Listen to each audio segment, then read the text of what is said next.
Yes, ladies and gentlemen, thank you once again for joining us for this latest episode of the INC Preview Show, taking place on a Tuesday as opposed to a Monday. Long story about that, we'll get into that in a lot more detail, but I am Karl and I'm joined as ever by John Martian MMA. John, thank you very much once again for joining us.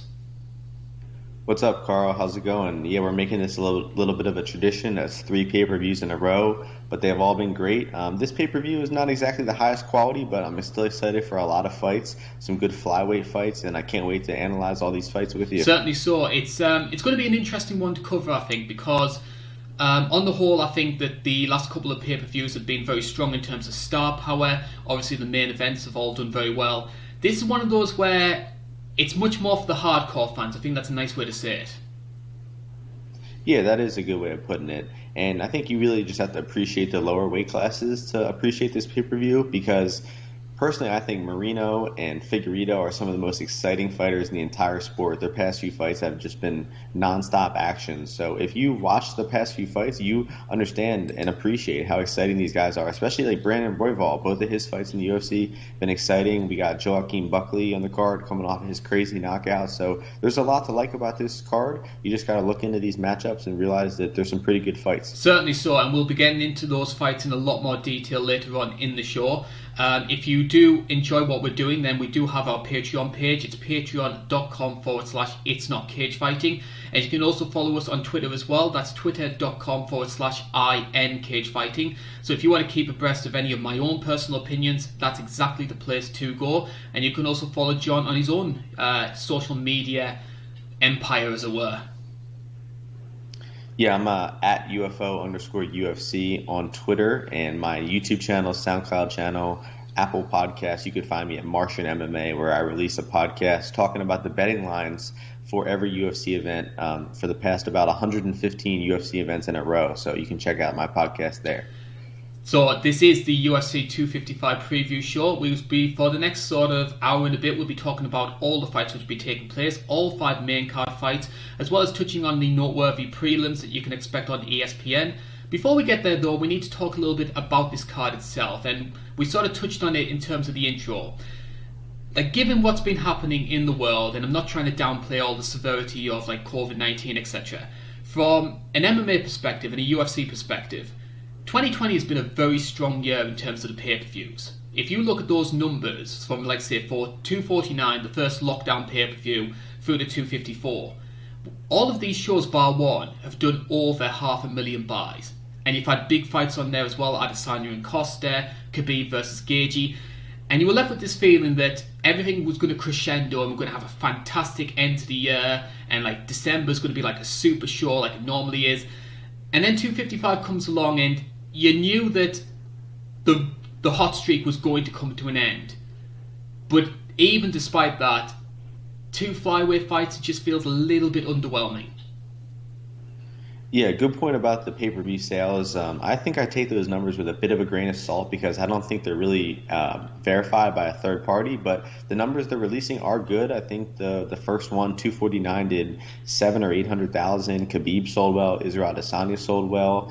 And I don't think this pay-per-view will sell well, unfortunately, but I think it should, though. I mean, if people realize how exciting of a fighter Deivison Figueiredo was, if they were going and watching his YouTube clips, his Fight Pass fights, they would realize this guy is easily one of the most entertaining fighters in all of MMA. So if fans were really looking for the best fights, they would be buying this pay-per-view. But they kind of like the personalities. Of course, Conor still sells better than everybody, and his last fight only lasted 40 seconds. But it looks like they'll recover in January. It looks like Conor's going to fight Poirier in January, hopefully. So they might not have their traditional end-of-the-year good pay-per-view card this year, but they'll probably bounce back with a good card in January. And you brought up a great pre-show discussion point here, which is the rumours about Conor McGregor and Dustin Poirier. All roads seem to indicate it will headline UFC 257 in January. This is arguably one of the most eagerly anticipated fights for a long time. And not only, obviously, because of Conor McGregor and his star power, but you've got a guy in Dustin Poirier who has a history with him before the UFC 178. Ironically, that fight was on the undercard of a flyweight bout. I think Demetrius Johnson headlined that one. But just Dustin Poirier, since that fight, has completely turned himself around in terms of his fighting style, in terms of his attitude to the sport. And A lot of people would have thought if they thought, say, 2015, Conor would have walked through him again. The improvements that Dustin has made have been so substantial that could very well be a competitive fight. Yeah, the improvements that Dustin Poirier has made since then, I think, are much more significant than Conor McGregor. Conor McGregor could have been on his peak when he was coming up in that featherweight run, when he was knocking people out left and right. That was definitely, I think, the most fun I've ever had watching the sport of MMA as a fan, when Conor was just getting more and more popular each fight and knocking people out easier and easier. It was truly amazing to watch. But you got to think that first fight ended a little prematurely. I mean, it's not Conor's fault. I mean, he touched him on the back of the temple. The fight was over by round one knockout in 90 seconds. But we really didn't get to see them develop. Now that they're both fighting at 155 pounds, Poirier is much more durable, can take shots much better, as evident by his wars that he has been in with Holloway and Hooker. I just think that this fight is going to be so much more interesting. We're going to see both guys more hydrated. They're going to be able to take better shots. I hope it's competitive. I really hope we don't see another early knockout. I want to see these two guys box for a few rounds and really see who gets the better of one another. And I really like Poirier's chances. If you got to look at who's done the more relevant work in lightweight lately, nobody on earth would argue that McGregor has done more. He hasn't won a lightweight fight in over 4 years. Meanwhile, Poirier has been beating the best of the best at lightweight. I think Poirier is really prepared for this rematch, and I mean, I'm really excited for it. Haven't gotten into the specific predictions yet. I need to do a little more tape analysis of this one to come to my official conclusion, but as of right now, I really like Poirier's chances. I'm sort of leaning towards Dustin Poirier in that one. Obviously, if that fight does take place, we'll go into that in a lot more detail come January time. Hopefully the world will be in a much better place once we get there.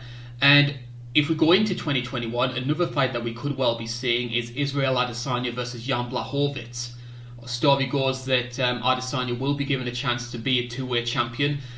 A lot of people maybe have some question marks about that. One, are they diluting the idea of the double champ gimmick again by giving Adesanya this opportunity? But also, as we saw a couple of weeks ago, we have a well-deserved number one contender at light heavyweight in Glover Teixeira. Yeah, I don't like the move at all. I think it was announced a little bit too prematurely. They announced it before Glover won his fight, and I think that people kind of forgot about that fight. I think that was a pretty clear number one contender fight. Glover Teixeira won it in pretty impressive fashion. Went through some fire to get there. Was definitely hurt and rocked a few times, but he still withstood that early storm from Thiago Santos. Got him down. Amazing performance. The 41-year-old Glover is one of the most universally loved fighters in the entire sport. So seeing him go out there, get that win, that was great. And I really do think he does deserve the next shot at Jan Blachowicz. Blachowicz hasn't defended his belt. I cannot stand this double champ thing where people haven't even defended their belt and they're immediately changing weight classes.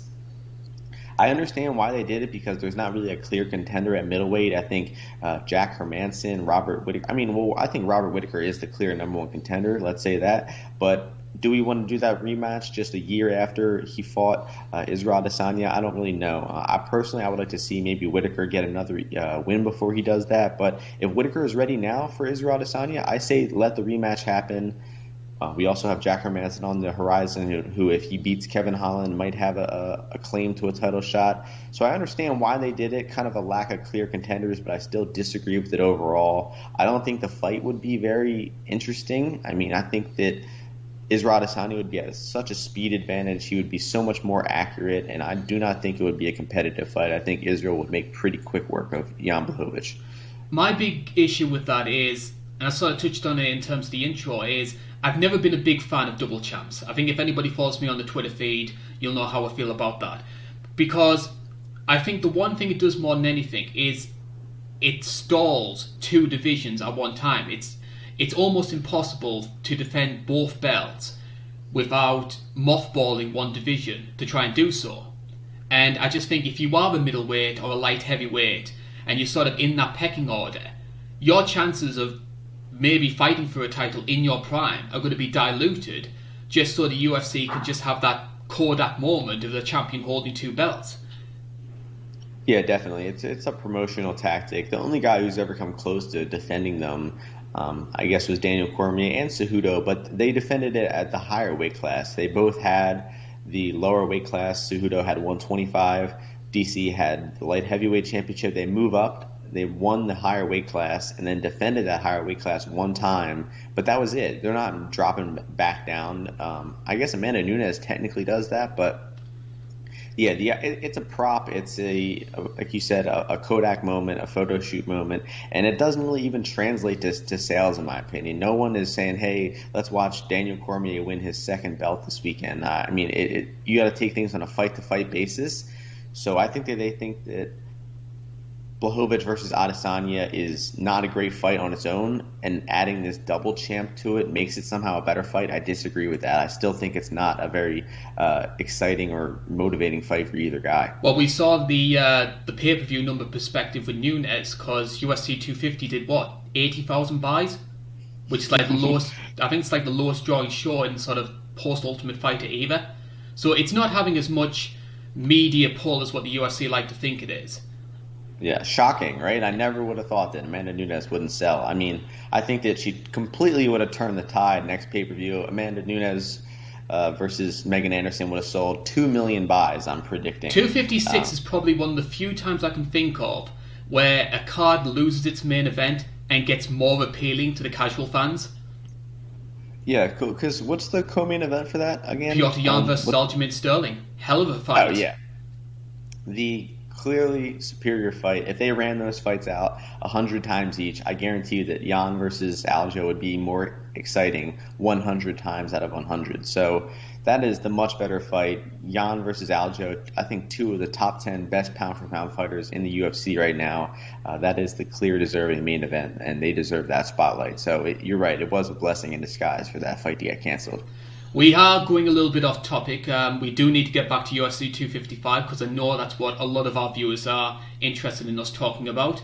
Before we actually get onto the main card itself, we're going to talk a little bit about the prelims. Now, a big selling point of this show has been sort of the showcase of the flyweights, both the males and the females. And we can see that again in terms of the prelims, including our headliner there.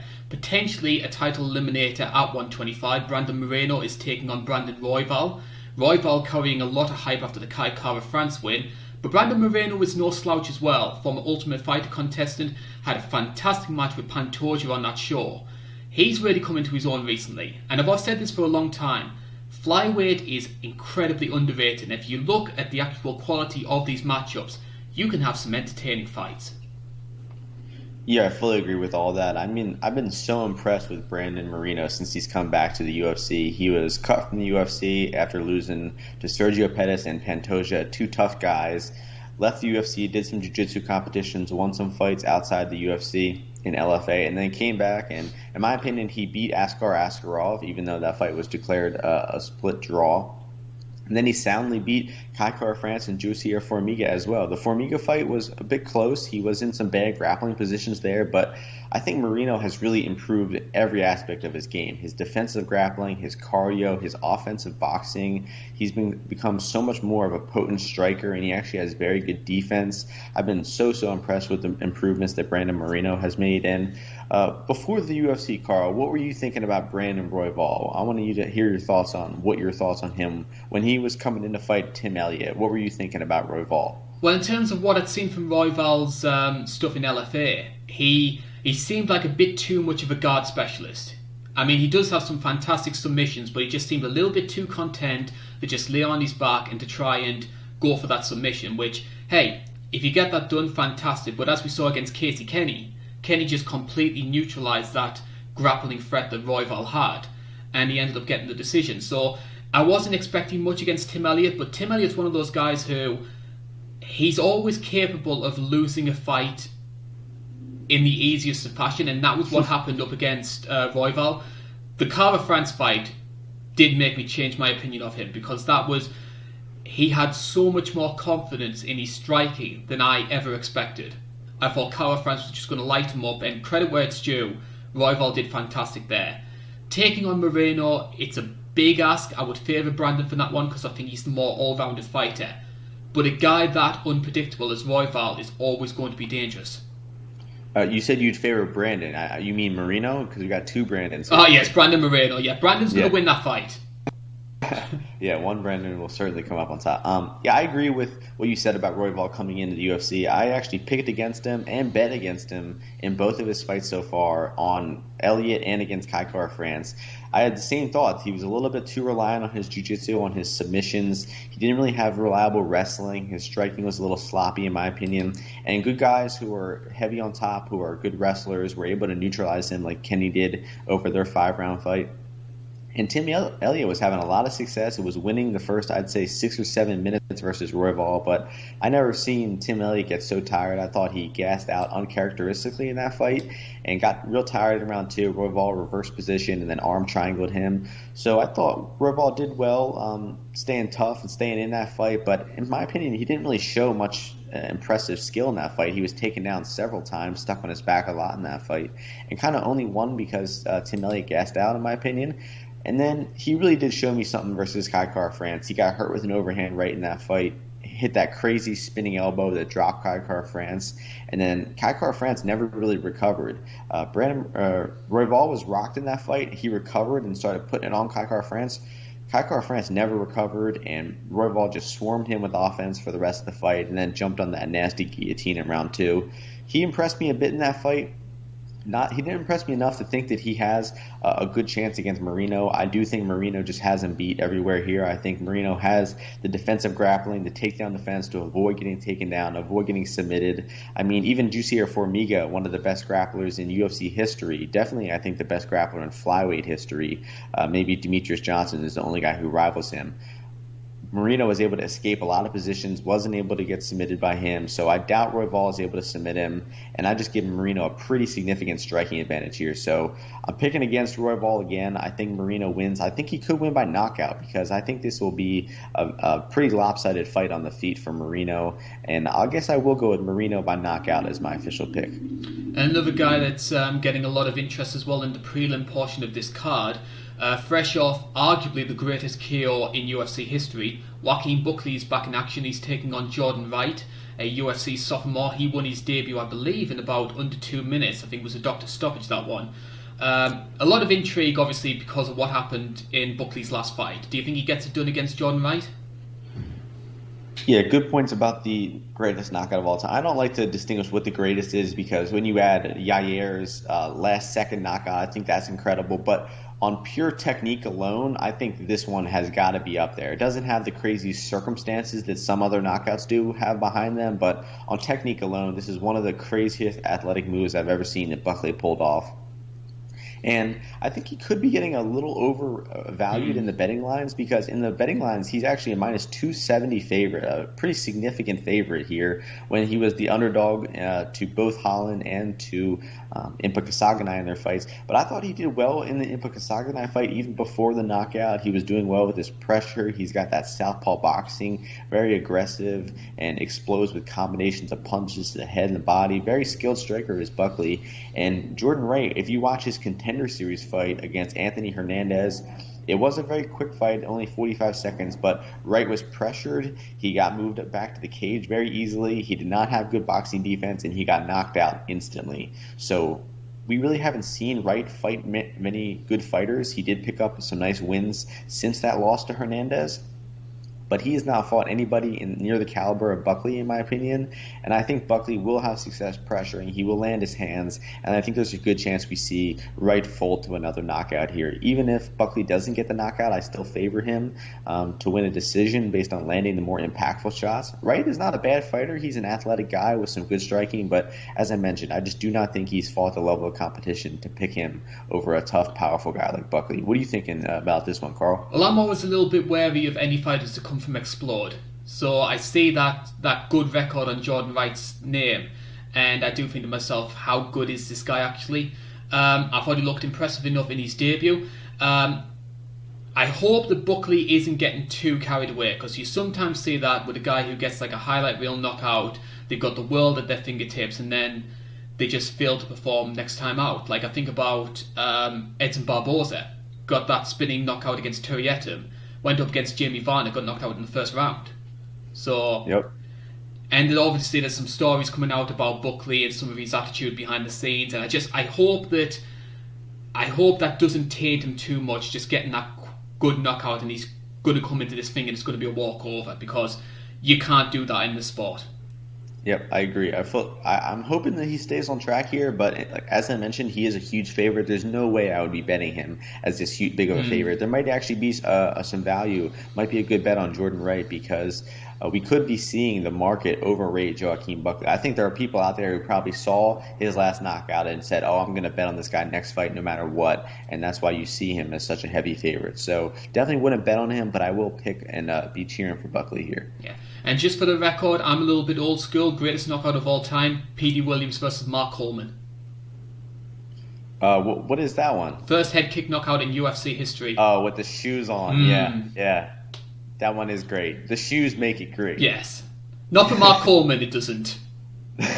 Yeah. Sent his nose back into his skull, probably. Another quirky thing I've noticed in terms of the prelims is there's a little bit of a family connection as well on some of these cards, because originally the plan was for the Corsair brothers, who were both on the Contender series. They were supposed to be making their UFC debuts on this card. Orion unfortunately pulled out. It's going to be replaced by Daniel Rodriguez against Nicholas Dolby. That's going to be a hell of a fight, by the way. Lewis makes his debut as the main fight, as the first fight on the prelims, up against Sasha Palatnikov. But also as well, we've got Valentina Shevchenko. She's going to be taking on Ariane Lipski on the same card as Valentina. So I just find it quite quirky that we got two sets of siblings who were supposed to be on this card. Yeah, that is a bit of a weird thing. I wish Orion got to stay on the card. I'm actually more impressed with Orion Cossie than Lewis. Lewis has a bunch of first-round knockouts over not great competition, but Orion looked like an insanely durable athlete with great pressure, and he won his Contender Series in much more impressive fashion. And I really liked Orion Cossie as an underdog against Nicholas Dalby. They got a good replacement for that fight, though. Daniel Rodriguez is stepping in there. That should be a fun fight. And the Shevchenko sisters always training with one another, helping each other prepare for their fights. And I think that that'll be a good thing. Maybe we won't have to hear Valentina in Antonina's corner this time, which would be tremendous. A welcome relief. Yes. Unfortunately, Val in Antonina's last fight, Val didn't have many opportunities to cheer because Antonina faced, I call it Khabib Chookagian in that fight. She was taken down and absolutely mauled on the ground. It was almost like a 30-24, I think, in that fight.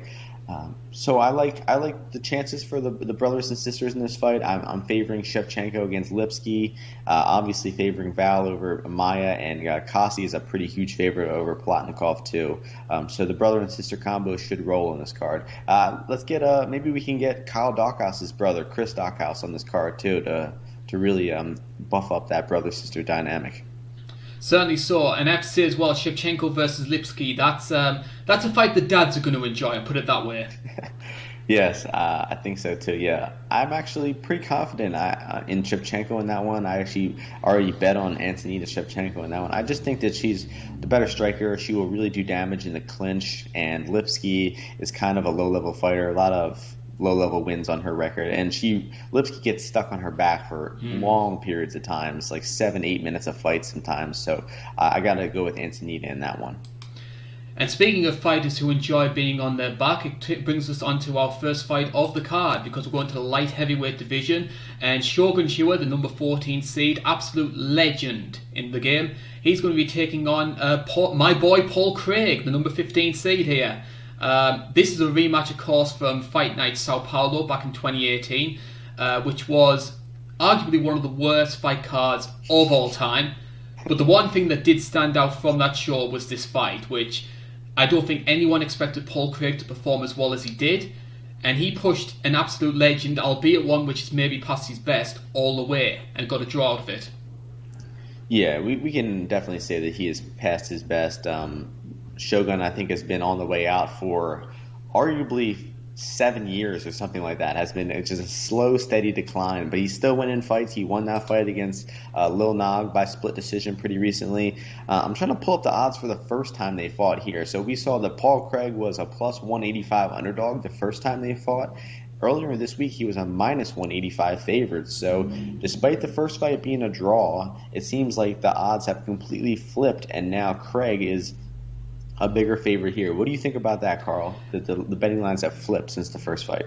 I think a lot of that might be due to what we saw from Shogun up against Little Nog, which it wasn't Chuck versus Tito 3 bad, but it was sad to see those two in that kind of state. It could have been a lot worse, don't get me wrong, but Shogun deserved to win that fight. But the other factor as well, Paul Craig was coming off another first round submission against a guy, maybe not the best fighter in the UFC. But Paul Craig is slowly grinding out these victories. He's unbeaten in his past 3. He was sort of like trading wins and losses for a long time. A lot of people thought he could have got cut if he lost against Ankalaev.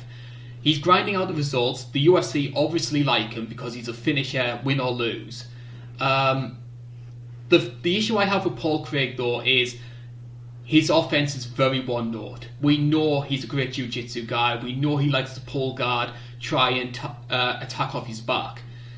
And while his striking has improved, he had success with his striking up against Shogun in the first fight, rocked him in that first round. He's not comfortable enough with it to be like a true mixed martial artist. And I just can't see someone as wily as Shogun falling into that trap. Yeah, I do agree with that. He was outstriking Shogun in the first fight, but that was pretty much just on like athleticism and speed, in my opinion. He was just pouring it on Shogun, landing strikes. And Shogun, I don't really think has the power to come back and to hurt Craig with strikes. I mean, maybe he does. Maybe we're underestimating him a little bit. But it doesn't seem like he really has that counter-punching ability to withstand the early shots and come back with his own harder shots. So on the feet, I do favor Paul Craig here just based on, as I mentioned, speed, athleticism, and output. I think he's going to be throwing the more strikes. And I do have major concerns over how much time he spends on his back. I mean, that first fight, he spent, I think, around 7 minutes on his back in that fight. Round 1, he got a kick caught and taken down. Round 2, he got round 1 is when he lit Shogun up. Round 2 is when he got a kick caught, spent some time on his back. And then round 3, he got taken down and just played guard for 3 or 4 minutes in the entire round and just stayed on his back and lost that decision. I'm kind of surprised that was a draw. I guess the judges, I think it was, a split draw. So one judge gave that first round 10-8. And then the other 2 rounds to Shogun, and then 2 judges had it going Craig 29-28 and then Shogun 29-28, a rare split draw. But I don't think you can be betting on Shogun at all at this age, in his condition. I wouldn't be rushing to bet Craig as a favorite either, but I do think that Craig is a pretty comfortable favorite in this fight. I would cap him at around 60-65%. I think he will win a close 29-28 decision, but there's no way you can be betting on him with how much time he spends on his back. And it's going to be probably a sad fight. It's funny that they're doing the rematch this soon, but I hope that Craig gets the win. I think it would be better for the UFC rankings if Paul Craig was to win. Because I think a division like light heavyweight, you need as many sort of younger fighters coming up to the fore. And I mean, I know we were giving Glover a lot of praise, but the outsiders looking in will say, how good is this division when you got like a 41-year-old who's the number 1 contender? As good of a story as that is, I do favour Shogun between the two, to be honest, because as I mentioned before, I find Paul Craig's offence quite one-note. And I don't think he has the confidence in his hands to give Shogun problems there. So really, Paul Craig needs to submit Shogun to try and win this fight. And if you look at Shogun's record, he's only ever been sub once. And that was in his 5th fight against Babalu. And we all know how good of a submission guy Babalu was. So I think it's going to be very hard for Paul Craig to try and submit Shogun off his back. If he does, it'll be a hell of a win, like a real feather in the cap to Paul Craig. But I just don't see it happening. Yeah, I actually think that Paul can't win by submission, and he only can win by the decision or knockout. So we're a little opposite on this fight. I think that Shogun has just looked so chinny lately. He's just so late into his career that I think that if Craig hurts him with another strike and pours it on, the referee could stop it. We were mildly close to a stoppage in the first fight. Craig was swarming him a little bit, but just didn't have consistent enough offense to get a finish. And I think decision is really the most likely path to victory for Craig. He's got to use his cardio advantage, his youth, his speed to just outlast Shogun over the 15 minutes, to do a little more work. And I think he will do enough to win 2 out of 3 rounds, but it will still be a close decision. So if you're risky, if you have a high tolerance for risk, Shogun as an underdog might be a good bet. And do you think this is the last time we see Shogun? It's really hard to tell because I think that the last time we could have seen him was when he got flatline versus Anthony Smith. But then technically, I think the guy is like 5-1-1 in his past 7 fights. So who are we to tell the guy he should retire? He's had some great I mean, I think the Tyson Pedro comeback was great. I mean, I counted him out of that fight, and he still is a very gritty, grinding type of fighter. He does not quit in there at all. So, respect to the legend. It would be nice to see him go out on a win. Retire on a win, but I'm going to be still going with my prediction of Craig decision here. I mean, I'm just looking at some of the people who Shogun's beaten in this sort of mini revival he's got going. So he's had to draw with Paul Craig and the loss to Anthony Smith. But other people he's beaten, Corey Anderson, that's a hell of a win, considering what he's doing in Bellator these days. 2 wins over Little Nog, Jean Vellante, and the Tyson Pedro comeback, as you mentioned. So they're not elite names, but he's getting the job done. Yeah, I do think we saw a bit of a gap between that Vellante win and the 1.5-year layoff between that and the Smith fight, and then of course he gets knocked out by Smith. And I think that we're seeing the lowest version of Shogun ever. Yes. He is definitely not the same as he was in 2016 and 17 when he beat Corey Anderson and Vellante. But he still can get takedowns. He still can keep top position, and that might be all you need to beat Paul Craig here, to just get on top, stay safe, not get submitted, and just win the rounds. So we move on to fight number 2. Now I'm going to start by saying a little bit of a controversial statement. This is one of those things which I can picture a lot of people giving me ridicule for this, but hey, trust me, I've had a lot of ridicule when it comes to this show before. Most of it involving my voice. Yeah. I'm nowhere saying the women's flyweight division is very good. It is one of the weakest divisions in the UFC right now. However, in my opinion, there has been a big upturn in quality over these past 12 months, to the extent that I think women's flyweight is now better than bantamweight, women's bantamweight. Yeah, that's a very good claim, I'd say. I mean, Aldana was kind of the only hope we really had at bantamweight, and she kind of got her hype train derailed. Holly Holm dominated her, and now Holm, I guess, is the number 1 contender at bantamweight. Again, nobody wants to see that fight again. Nobody wants to see another Holly Holm title shot. So yeah, I would agree that flyweight has had a bit of revival, and it's kind of been a lot based to Calvillo, I'd say. She's the surging number 1 contender. We got Jessica Andrade, which added a lot of life to the division. Very interesting that Chookagian is getting this quick of a turnaround. I mean, I think that it's going to be less than a month, but after she got knocked out by Andrade, right? Maybe 4 weeks at most. She didn't suffer a ton of damage in that fight, getting TKO'd by body shots, but it's still very interesting they're giving her this quick of a turnaround. Well, the story goes, I've been following Lauren Murphy on Twitter. She's been quite vocal about this. The story goes that the UFC wanted to do the original planned fight for 254, which was Calvillo versus Murphy, to do this on this card, and Lauren Murphy turned it down. Her thinking was, well, at that point you sold it to me as a number 1 contender fight. I would have taken it back then, but you've already told me that Andrade is going to be getting that next title shot. So why should I be taking on Calvillo now, when you're going to have to book me in another fight a couple of months later and say that's the new number 1 contender fight? So I sort of understand from Lauren Murphy's perspective where she's coming from. Yeah. And the moment she said that, they immediately booked Chookagian up against Calvillo. I know you're quite high on Calvillo, but I'm not as sold on her as what the UFC have been. I mean, if you look at Calvillo's UFC career, she's always been on a pay-per-view main card, or at least the core main of a fight night. And I understand why the UFC get behind some fighters. I mean, I understand why they're so high on Hebas, for example, who's great striking, great grappling, infectious personality, attractive girl as well, which I don't like bringing up, but it is important when it comes to women's MMA. And with Calvillo, she is a good grappler. She's got great jiu-jitsu. But outside of that, I think she's very ordinary. And I think the big weakness when it comes to Calvillo, and I think we could very well see it in this fight, I think she has a lot more confidence in her striking than what she actually is. Because I remember watching her against Carla Esparza, and Carla isn't a great striker, and she got outboxed by Carla Esparza. Yeah, I do agree with pretty much all the points you made there.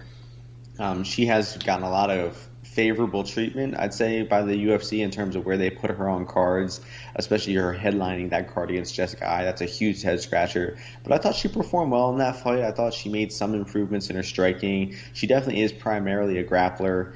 And this is just a tricky matchup. I definitely think that the value on this one is on Katlyn Chookagian. The odds in this one have Calvillo as a minus 230 favorite, actually minus 255. People are just slamming her line the past few days. I don't get that at all, to be honest. I think that this fight is much closer than those odds indicate, and I think that Chookagian's probably a solid bet at 2-1 or over, because on the feet, you got to slightly favor Chookagian. I think Calvillo will have some success, but Chookagian has outstruck the much better girls, has that long reach and range that she can use.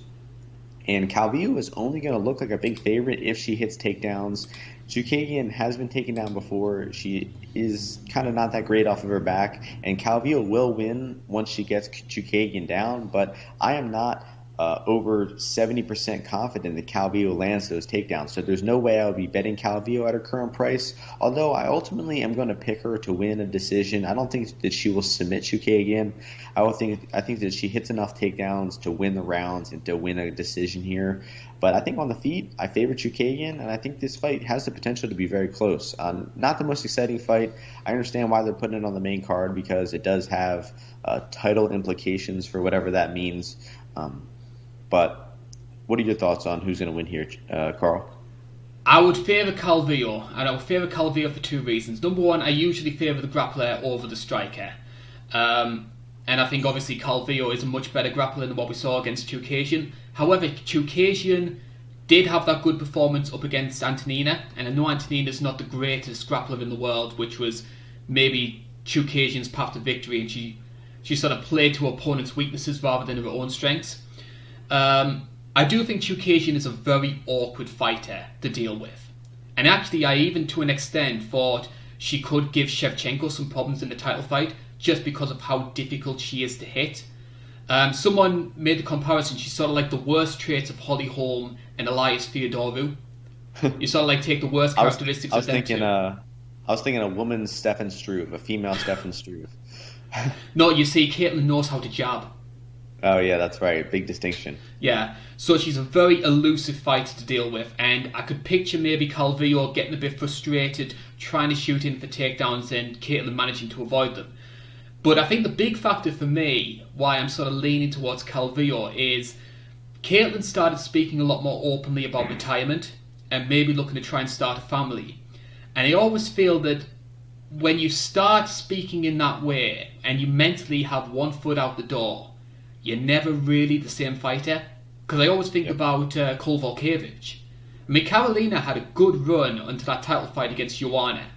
And I think combination of that loss and then her thinking about a future career, she was just never the same fighter afterwards. And she went through something that we're seeing as well with Caitlin, where she was almost burning through her fights so she'd get out that contract as quickly as she could.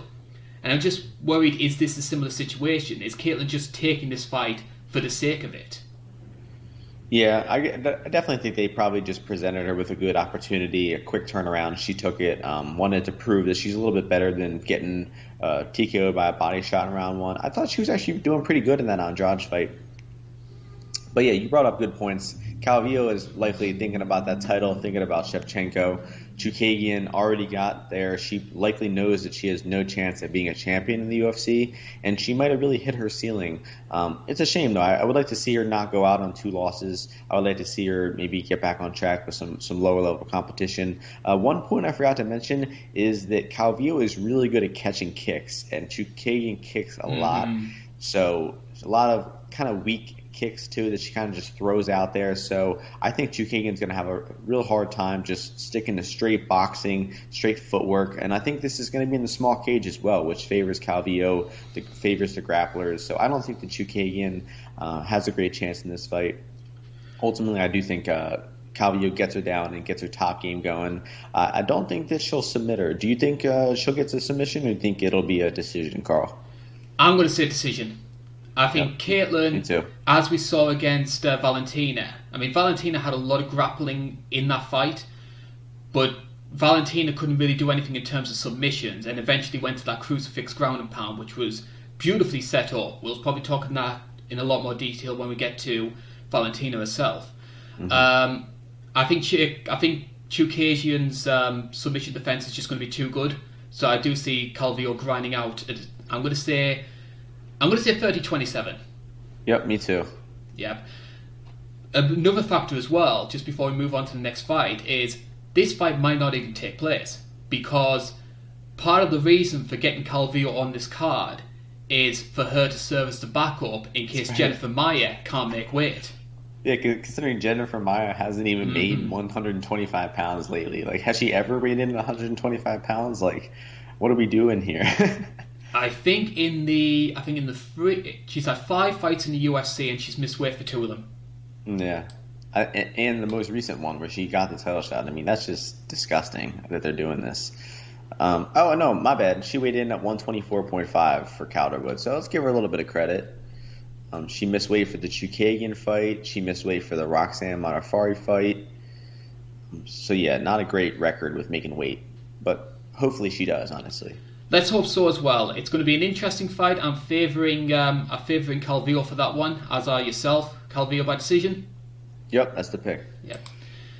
It's going to be interesting to see who we pick for fight number 3. We're going to the welterweight division now, and we've got 2 unranked welterweights, including one of the most controversial fighters in the UFC at the moment.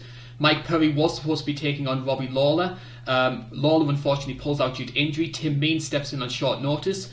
And this is Tim Means' first time on the pay-per-view main card, which, considering he's been in the UFC for, the past 4,000 years, good achievement for him.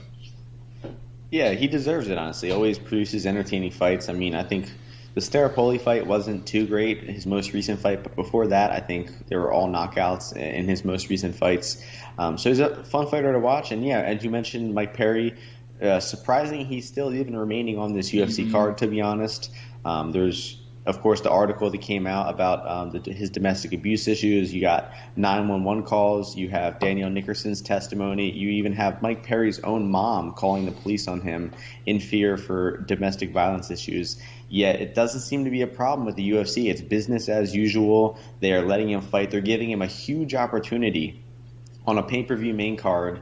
And he makes $90,000 to show $90,000 to win. So this guy has reputable evidence that he just abused a woman, beat her severely, and then the UFC is giving him a chance to fight in front of millions of people for $180,000. That's just disgusting behavior that the UFC is condoning. They have a lot of scumbags on the roster who probably have done worse than Mike Perry, but they just continue to let them fight. Ethics is not a problem at the UFC. They will allow any scumbags, douchebags, assholes to just keep fighting for the UFC. So we will break down this fight shortly, and we will analyze the fight objectively from like a skill perspective, but make no mistake, Mike Perry is a human piece of garbage and does not deserve to be in the UFC. It's a bit war machine, do I dare say? Yeah. I mean, right up there in that category. You can. I encourage you, if you haven't looked up the article yet, go read the article. Listen to Danielle Nickerson's story. I fully believe everything that she wrote. There's no reason to think that she is lying or fabricating any of it. She has irrefutable proof behind a lot of it. So there's really no excuse for a domestic abuser, a man who beats women, to be fighting in the UFC. We will try and talk about this objectively, though. We'll focus first and foremost on Mike Perry. Perry enters this fight actually as the favourite for this one. Just trying to get the odds here that I've got written down. He's a minus 145 favourite. You can get Tim Means a plus 115. And I have to say, between the two, I do favour that betting line. I think that Mike Perry, for all of his flaws, maybe from a personal perspective, he is very capable of getting this fight done by knockout. A lot of power in his hands, especially when he's coming through the regional scene. He has lost that to an extent. He relied on decision up against Mickey Gall. But when Mike Perry's on, he is capable of getting some big results. Beat Paul Felder. Admittedly, that was a fight on short notice, and Felder suffered, I think, a broken arm in that fight as well, which just shows how tough Paul Felder is. But also as well, I think he beat Brazilian Cowboy, which was another good win. Very close fight against Vicente Luque. So when Mike Perry's on, he is a tough out for any of those sort of like mid-tier welterweights. Yeah, I agree. I do agree with the betting line here. I think it's pretty accurately set where it's at. And The thing about Perry's power, though, is he actually hasn't had a knockout since September 2017 against Alex Reyes, Jake Ellenberger, guys who are not in the UFC. So he actually doesn't have a finish over. Actually, he beat Danny Roberts. So one finish over an active UFC fighter. So I think his power has been a bit overrated lately. Personally, I actually bet on him to win by knockout versus Mickey Gall. So I've definitely been a little put off by his power lately because he did not get that knockout there. He did get a knockdown in that fight. He just didn't really finish up with too much ground and pound or anything. But I really think that Perry has not made many improvements lately, and Means is definitely at the end of his career as well. He's been getting rocked in a lot of his recent fights. I mean, if you look at Means' fight, he got knocked out against Nico Price. He got briefly rocked and then came back and won versus Thiago Alves, and he got dropped bad versus Daniel Rodriguez twice. He was even hurt a bit versus Laureano Staropoli, so he cannot take the punches the same as he once could. His defense is not really there, so Perry is live for a knockout, but I think Perry could just win the fight via decision too by landing the more harder, impactful strikes. The one thing I will say about Perry is his fight against Vicente Luque is, I think, the most impressive thing that either of these guys have done lately. I think Perry has a good claim to him winning that fight versus Luque, him winning rounds 1 and 2. His boxing looks sharp, very accurate, and high output boxing in that fight from him. So if the Perry from that fight comes in versus Tim Means, he likely will outbox Means, possibly even get a knockout because Perry looked sharp in that fight. Hands were very crisp, and he did eventually lose round 3 and lose a close decision in that one, but I thought he should have won that one. So I'll let you go with your official prediction first, Karl, before I come back to mine. I think even though there have been a lot of flaws with Mike Perry, I think he's a very limited fighter. He does have a lot of power, but he doesn't mix it up in the way that he should do to try and set up those power opportunities. I think what the Mike Perry you saw in his UFC debut against was it Dong Hyun Ma? I think he fought? Yeah, Dong Hyun Lim, I think. Dong Hyun Lim is the same guy that we're going to be seeing taking on Tim Means this weekend. In a strange way, I actually think that he spent a little bit of time with Jackson Wink, and in a way that was actually probably one of the worst things he did, because it completely changed the way that Mike Perry fought. It didn't play to his strengths, and I sort of think since then he sort of like tried to reclaim that sort of aggressive knockout artist that a lot of people liked when he came into the UFC. But no, I think Tim Means, he had a good run of form around sort of 2015, 2016. He's very hit or miss now.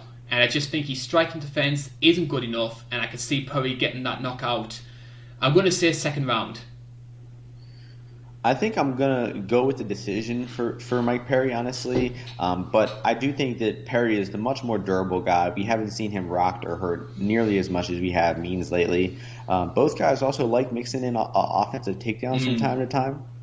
And Means really relied on his offensive takedowns, his clinching versus Staropoli, who was a younger, quicker striker. So we might see Means do that here, look to clinch up Perry, get him frustrated against the fence, maybe hit a takedown and put Perry on his back. And one thing I will say also about Perry is he does tend to struggle with southpaws. Means is a southpaw. His boxing is still sharp, Tim Means. He still has very fast hands. He just can't really see the punches coming back at him too well. So I eventually do think that Perry wins a close decision here, but the boxing exchanges will be real close. Both guys are real live to hit a takedown or get their grappling going. So it has the potential to be a close decision for either guy. I am going to go with Mike Perry to win the close decision, but the odds on this one are about right. I don't think I'll be betting either side in this one. But if more money comes in on Perry and Tim Means goes up to a bigger underdog, I will start to eye a bet on Tim Means. And of course, the big question from the Mike Perry perspective, will the legendary Coach Latari be in his corner? Oh, yeah, of course. Yeah, she's... I don't even know if there's much to say about her. It was a funny joke for a little bit, but, you know, with what has come to light lately about him abusing women, you just got to know that there's huge potential for that relationship to end badly. It'll be funny. It'll be a funny. Did anything come of Mike Perry trying to sell his corner to Darren Till? Oh yeah, that's right. Dana White said that you can't do that, but I mean, I don't see how he would stop anybody from doing that. Dana is just so greedy. He was like, if you give me 20% of that, I'll let you do it. But until that, I'm not letting it happen. Okay. Okay, so it's co-main event time. It's the Women's Flyweight Championship, so we've got a double bill when it comes to the Flyweight title fights. We'll talk about the men's version of the belt in just a couple of moments' time. For this time, we'll be talking about the female division, and Valentina Shevchenko is back in action, and she's going to be taking on Jennifer Maia. So we've got the champion taking on the number 3 seed here, a fighter who is 3-2 so far in the UFC, but coming off a good submission over Joanne Calderwood last time out. Bookmakers aren't really giving Maia much of a chance here. You can get Shevchenko at a minus 1200 favourite, which is the second biggest favourite that she's been, first being Jessica Wright. Are the bookmakers on point with this one, or do you see a chance for Jennifer Maia somewhere? Yeah, so the average odds I'm seeing are about minus 1400, which is 14 divided by 15, 93.3%, and I think that is very accurate. I think that Shevchenko's chances are around 95%, honestly. I think you can't go much higher than that because there's always injury, there's always some crazy stuff that could happen in a fight where you can't be that confident. But yeah, this is a very, very bad matchup for Jennifer Maia. As you mentioned, only 3-2. She's been defeated by Liz Carmouche, and she also got defeated by Katlyn Chookagian. I will say that. Go ahead. Who are Karl, both two people who Shevchenko's beaten recently. Yeah. Also, so Maia's best performance was likely her win over Roxanne Modafferi. That was her best 15-minute performance, although she did miss weight for that fight. She had a kick caught versus Joanne Calderwood, got put on her back, and then women's MMA comes through. We got a guard submission with an armbar. I don't think we've seen a guard men's armbar in about 15 years, but for some reason they happen in women's MMA about every month. I think I read somewhere that the amount of submissions by armbar is something like 15% for the men, and it's, I think, 40% for the women. That's hilarious. I would actually guess it's a little lower for men. I mean, they're quite rare in men's MMA nowadays, but like I said, they're extremely common in women's MMA. So we'll start by talking about Valentina Shevchenko, who is, I believe, this is going to be the 4th defense of the title, and Shevchenko has had a lot of impressive performances so far in the UFC, but I would go as far as put her win against Chookagian as probably, it's either that or the Holly Holm win in terms of her actual best UFC fight, because I actually thought Katlyn Chookagian could cause Shevchenko some problems just for how awkward of a fighter she is. But she handled all those difficulties, managed to mix in the takedowns and the striking, and then got that finish by strikes in the crucifix. Yeah, I wouldn't put it in her top 3 wins. I would still go with Holm. I would go with Joanna Jędrzejczyk, then Holm, and then probably Juliana Pena in terms of her most impressive wins. I am impressed with the way about how she goes about these matchups. She goes about them very efficiently. She knows where her opponent's weaknesses are, and she really looks to exploit them and gets the fight over with. The only one where she didn't do that was the Liz Carmouche fight, which is one of the worst fights in UFC history. I don't remember too much about that except for Shevchenko would take her down and just keep her on her back for the full 5 minutes of every round. No one in the world has ever rewatched that fight, so no one will know for sure how it really went. But so Maia got outstruck by Katlyn Chookagian, and Maia was taken down by JoJo Calderwood. She was taken down by Liz Carmouche, and she was stuck on bottom versus Liz Carmouche as well. And Shevchenko's a better striker than Chookagian. She's a better grappler, wrestler than Carmouche or Calderwood. And I just don't see how Maia will have any success when Shevchenko is so exponentially better than her everywhere. Maia would have to put on an incredible 25-minute performance where she uses footwork. She outboxes Shevchenko. She doesn't throw many kicks because her kicks can be caught, and she will have to circle around the small cage using impeccable footwork and boxing for 25 minutes straight. And I do not think that has any chance at happening. I think that Shevchenko gets takedowns, catches kicks, somehow gets the fight to the floor, and we will see a finish from Valentina Shevchenko on the mat in rounds 2 or 3 here. I do not think it goes into the championship rounds. I think that Maia is just so bad off of her back. One thing I actually forgot to mention this, Alexis Davis caught a kick from Jennifer Maia and took her down, and Maia was on her back for 3.5 to 4 minutes versus Alexis Davis. So there's just no chance, in my opinion, that Maia is able to withstand the grappling from Shevchenko and not get finished. So unless Shevchenko takes it easy on her and just kickboxes with her for 15 or for 25 minutes, I don't see this any way this fight doesn't end by finish. So I'm going to go with Shevchenko. What do you think? Submission or TKO? What are you thinking for prediction, Karl? I'm actually I can actually see Valentina maybe doing it by decision.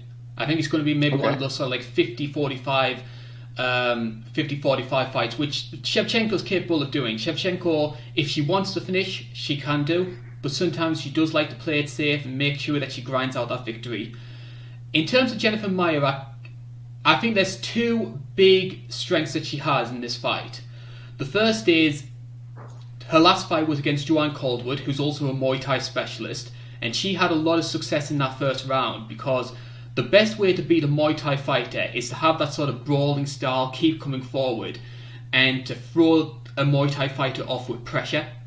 And Jennifer Maia, to her credit, was able to do that against Jojo. So she was brawling in, she was mixing in those sneaky leg kicks, and she was having success. So she knows how to fight a Muay Thai fighter, but Shevchenko's distance management is very, very good. So I don't know if she's going to be as successful. But also as well, Shevchenko's a fighter, in my opinion, who performs better the more active she is. She likes those 4 or 5 month turnarounds. And this time she's taken 9 or 10 months. I believe the injury was to, her knee. And for somebody who's quite kick heavy, you do wonder how much of a long-term effect that's going to have. But if everything's 100% with both fighters, I would favour Shevchenko to win this one. Those are the only 2 question marks that make me think Maia's got somewhat of a chance. Yeah, I actually didn't even know Shevchenko had an injury, and I don't think that will come into play at all. And even if Maia has that approach, the same approach she did versus Calderwood, like you mentioned, the distance management, the footwork, the counter-striking of Shevchenko, they're all just so much better to the point where I think that if Maia is aggressive on the feet, she has a higher chance at getting countered and getting hurt with the strike like Jessica I did. So I think that she will be in massive danger anywhere this fight goes. And I do think I'm pretty confident in a finish in this one. I'm going to go with a 3rd round TKO for Shevchenko in this one. I think she probably will start slow as she typically does, but she'll turn it up in rounds 2 and 3. And I would be really shocked to see this one go into rounds 4 and 5. I think Chookagian is a much better fighter than Maia, and Shevchenko was able to get her out of there in about 11 minutes. So I think Shevchenko finds the finish here. I think that's the way a lot of people are thinking. Just looking at the poll that we posted on the community page, you can get Shevchenko as a 95%. Most people think she's going to win 95%. You can get Jennifer Maia with 5%. Yep, that's what the odds say about too. 93% for Shevchenko. I think Maia would be the biggest underdog in UFC history if she did pull off the upset. I think that Shayna Dobson earlier this year was at like plus 800, and that's the biggest. So Maia as a 9-1 underdog right now would be the biggest underdog in UFC history. I don't think it happens though. You do realise that people are going to come back and post that if you get this wrong now. That's cool. They can throw it all in my face. But hey, I did tweet out Shayna Dobson by knockout before that happened. I was sort of a joke. I said, lock in your bets. Shayna Dobson by knockout is plus 2,000, and guess what? Shayna Dobson knocked her out. So I'm still technically a genius, no matter even if I get this one wrong. Well, that's the thing. We're putting ourselves on the line, but we're open enough to say, hey, this is what we think is going to happen, because we got that a couple of weeks ago. Obviously, you picked Gaethje to beat Khabib. And then after the fight, you had loads of people saying, haha, what the hell were you talking about, all that sort of stuff. But that's part and parcel of this. We're not experts. We go with our guts. We go with what our logic says. And if we get it wrong, that's fine. Yeah, I think I went back and checked the video, and I didn't see anybody flaming me. Maybe I'll have to go back and see if people are making fun of me. I probably deleted them. It is time for us to talk about our main event of the evening. It is Deivison Figueiredo taking on Alex Perez, and a bit of a history-making one as well. It is the first time since UFC 191 that the Flyweights are headlining a pay-per-view. I love to see it, honestly. I'm really excited. I've been a huge fan of the Flyweight division for a long time now. I think it's one of the most underrated divisions. So many great fighters. I think people really underestimate how skilled the guys are just because they're so small and fast and agile. But make no mistake, I think it takes the highest skill of any division. I think that to even be ranked in flyweight, you could be a champion in other weight classes potentially. So I'm really excited for this fight. And I think I like this fight better than the Cody Garbrandt fight. How about you, Karl? Are you more excited for Perez versus Figueiredo, or would you have liked to seen Cody versus Figueiredo? I have to be honest. It depends on which way you look at it. To be honest, in terms of what I believe is more deserving, this is the better fight for me, because I think that one of the big things to come out of the lockdown era, in my opinion, has been the quality of the flyweight division. Because this was a division that the UFC were very, very close to closing down. But then Dana White spared them and said, hey, you've got to prove to yourself you're worthy of being part of this promotion. And the quality of the flyweight matches has been absolutely brilliant during 2020. So I think these guys have earned their place in the UFC, and I see this fight as a reward for that. For both Figueiredo, Perez, but also Brandon Moreno, Askar Askarov, Alexander Pantoja, all those guys. In terms of what I thought was a better fight, I actually think Figueiredo versus Garbrandt could have been very, very entertaining. Because you got two come forward knockout artists, both very aggressive. It could have been a very entertaining fight. My one fear though is if Cody Garbrandt had won that fight, which he's very capable of doing because he has a lot of power, the first thing he would have done was take that belt and jump straight back up to bantamweight and try and fight Piotr Jan. And then flyweight ends up in the same place it was when Cejudo jumped up to bantamweight. Yeah, good points. I think our last podcast or two podcasts ago we talked about this and Cody not deserving the title shot. So a little bit of a blessing in disguise, him getting replaced here. And I actually think this fight is much more deserving. Obviously, you have Perez, who is 6-1 at flyweight in the UFC, Cody Garbrandt, who is 0-0 at flyweight in the UFC. And Perez, I think, presents a lot more of a difficult fight. I think that I had Figueiredo's chances at around 75 to 80% for the Cody Garbrandt fight, believe it or not. And for this fight, I'm more around 65 to 70% at maximum. And I think that Perez presents a lot more difficult stylistic matchup for Figueiredo. And I think that Perez has been a bit untested lately. He hasn't fought the highest level competition in the UFC. He fought Benavidez, had that crazy weird headbutt that led to his knockout exchange. And his other really high-level victories over Formiga. His most recent fight was just chopping down the legs that you see of Formiga. It was a bit of a competitive striking fight, but Perez's leg kick, his calf kick, was a huge X factor in that fight and led to a finish. And Figueiredo has had such an entertaining run in the UFC. He's only really struggled with grappling. He's only struggled with the takedowns of Jared Brooks. Jared Brooks took him down for about 7 minutes, kept him on his back for a lot of that fight. And Jussier Formiga, who I just mentioned, also took down Figueiredo, was able to pass his guard, mount him a few times, and win that fight via decision. So we've only really seen Deivison Figueiredo struggle with takedowns and grappling in the UFC, and Perez presents a bigger takedown and grappling threat than Garbrandt. So I think this fight is very entertaining. I'll pass it back to you, Karl, so we don't talk for 10 minutes straight on this one, because this is such a great fight. I'll pass it back so you can share some more of your thoughts. Do you think the Formiga factor is going to play a role in these two? Because it's obviously going to be a favour for Alex Perez that he was able to beat a guy in the first round that Figueiredo lost to.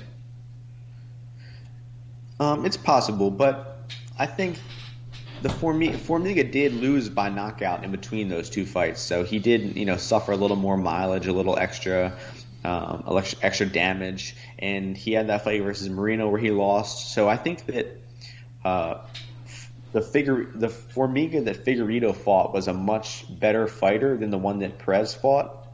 But you still got to look at the head-to-head wins and say that Figueiredo lost to one and then Perez finished him, and that's got to be a feather in the cap of Perez. The counter-argument to that, though, is that Perez lost to Joe Benavidez and Figueiredo beat him twice.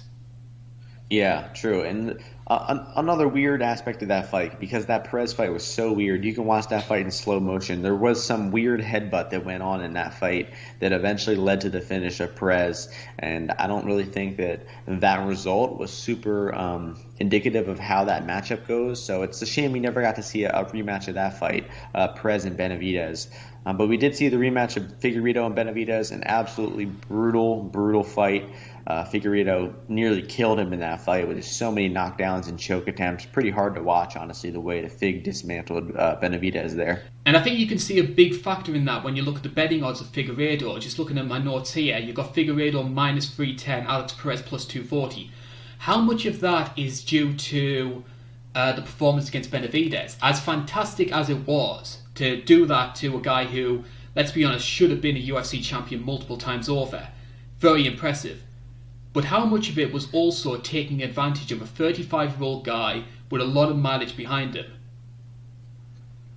Yeah, I do agree that Figueiredo got Benavidez at the right time. I mean, it would have been an interesting matchup even earlier on in Benavidez's career, just because of the way that Benavidez leans his head in. He was always susceptible to big counter punches. Of course, that's what Demetrius Johnson put him out with 7 years ago or something.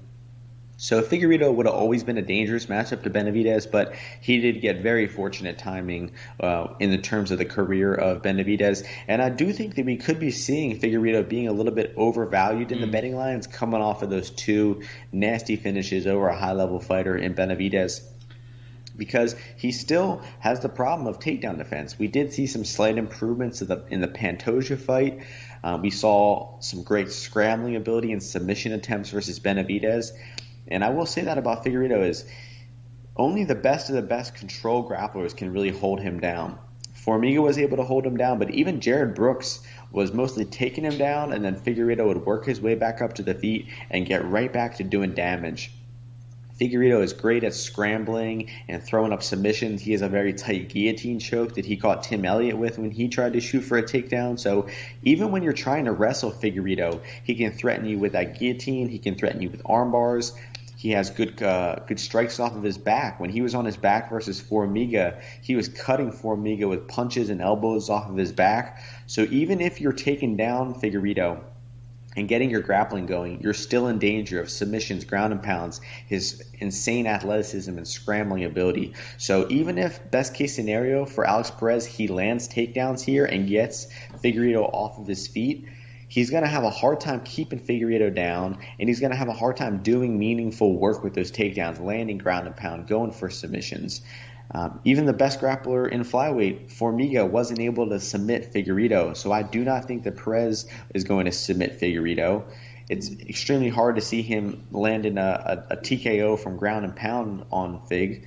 So the way I see Perez winning this fight is by decision. It's by competing on the feet, having success with his leg kicks, landing some takedowns, winning some rounds with top position. But he's really going to have to put on a very well-rounded performance where he competes on the feet, he hits takedowns, he has incredible cardio to go into the later rounds.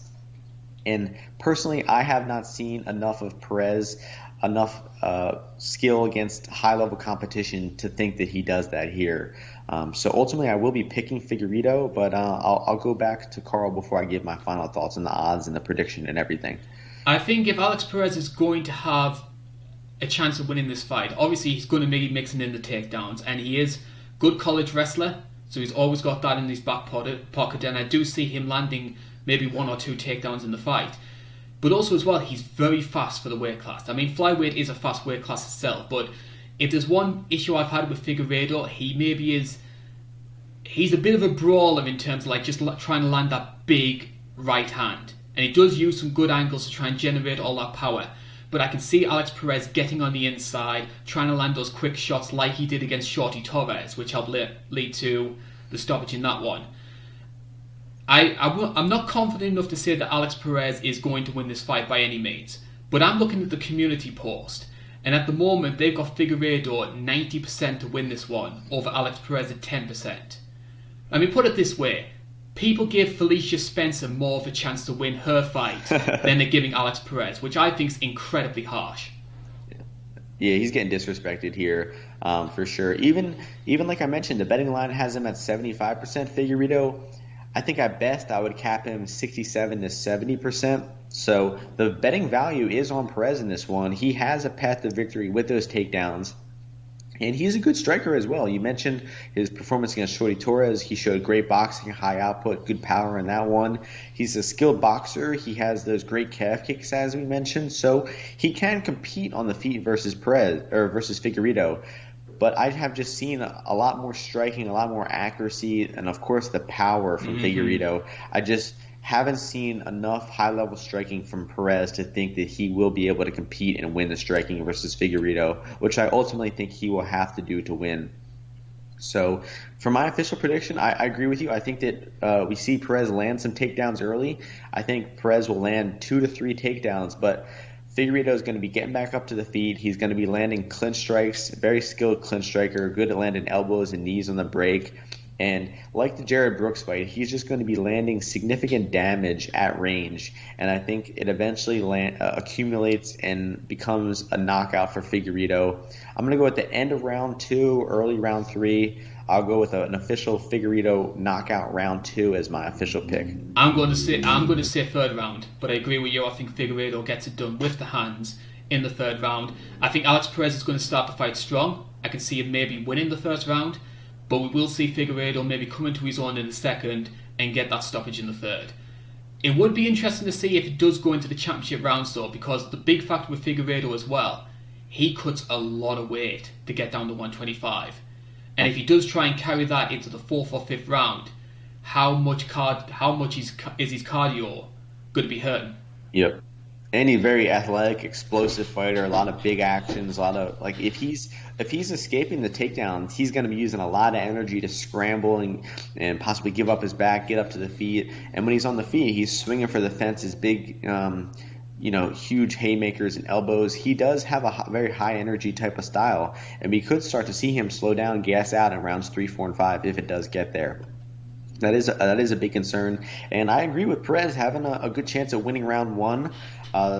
Jared Brooks, is that his name, was able to take down Perez or Figueiredo a lot in round 1. I think that's really the fight you got to look at in this fight. Watch Deivison Figueiredo versus Jared Brooks, and you can see a lot of the ways that Perez might have success in this fight.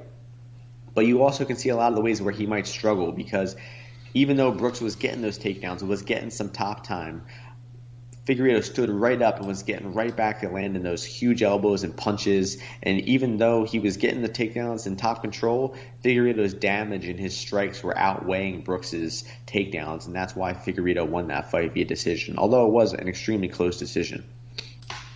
There are currently 4 UFC pay-per-views which have failed to break the 100,000 barrier. UFC 53, 215, 224, 250. Do we add 255 to this list? No, I think this one will do 150, low numbers or something like that. I think that people will realize enough that Figueiredo and Shevchenko has a minute amount of popularity around her as well. But with the way the UFC puts the free fights on the YouTube channels, all they have to do is put up a few of Figueiredo's most recent fights. You'll just see him knocking guys dead with his hands. Anybody who watches Figueiredo versus Pantoja or Perez versus Shorty Torres, I don't understand how you could not think this fight's going to be exciting. It has fireworks written all over it. I would be extremely shocked for this not to be an exciting, entertaining fight. You can come back on me in a week with that one if I'm wrong about this one. But I expect fireworks. I expect a competitive fight early, but Figueiredo will eventually land that knockout in the middle rounds. So, in all, your general assessment of UFC 255, is this one that we're going to be mocking all the casuals for and saying, how the hell did you miss this one? This is an absolute classic. No, I wouldn't. I don't know. I think it's a B plus pay per view. Let's go with. I think it doesn't really have that huge name to put it into an A category, but it's got a lot of solid fights. I'm really excited for the main event. I'm really excited. It's got a lot more individual fighters that you like to see in terms of, instead of competitive fights. Like Paul Craig is going to be exciting. Joaquin Buckley are going to be exciting. Not necessarily the matchups themselves, but we have some entertaining fighters, and I have high hopes for this Saturday. I think it'll be a good card. And we hope that you enjoy it as well. UFC 255 taking place this Saturday. Figueiredo versus Perez, Shevchenko versus Maia. I'll certainly be tuning in for this one, mainly because it's free here in the UK. And I want to say a big thank you as well, John, for joining us here. You weren't able to record yesterday on the Sunday. We're able to do it today, and I think it's fantastic that we've been able to do this in the absolute pitch black here in the northeast. Yep. It's still nice and bright for me here, as you can see from my camera. But yeah, thanks as always, Karl, for having me on. The It's Not Cagefighting channel is an awesome YouTube channel. Produce a lot of great videos, and I'm happy to always be on the preview show. And I'm happy we're making this a little tradition. It's been fun to analyze these fights. And make sure you guys check out the Martian MMA podcast. It is on YouTube, SoundCloud, and iTunes. As I mentioned in the beginning, I've made a podcast before every single UFC event for about 115, 120 events in a row. So I never miss an event. I always talk about the betting lines, and I always analyze every single fight on the card from top to bottom. So that's where you can check me out at. And thanks again, Karl, and the It's Not Cagefighting channel for having me You're on. very welcome, John. You've been a fantastic guest as always, and we'll hope to have you back for our final card of 2020, UFC 256. Piotr Jan versus Aljamain Sterling is scheduled to headline that one. We'll need to break out the Christmas jumpers. Yep, sounds good. I'm book me in. I'm there. Hope everybody enjoys the card this weekend. Hope you all win some bets, and I hope it's some exciting fights. Certainly so. Thank you very much for joining me, John. My name's Big Karl Bainbridge. This is the INC, and thank you for watching.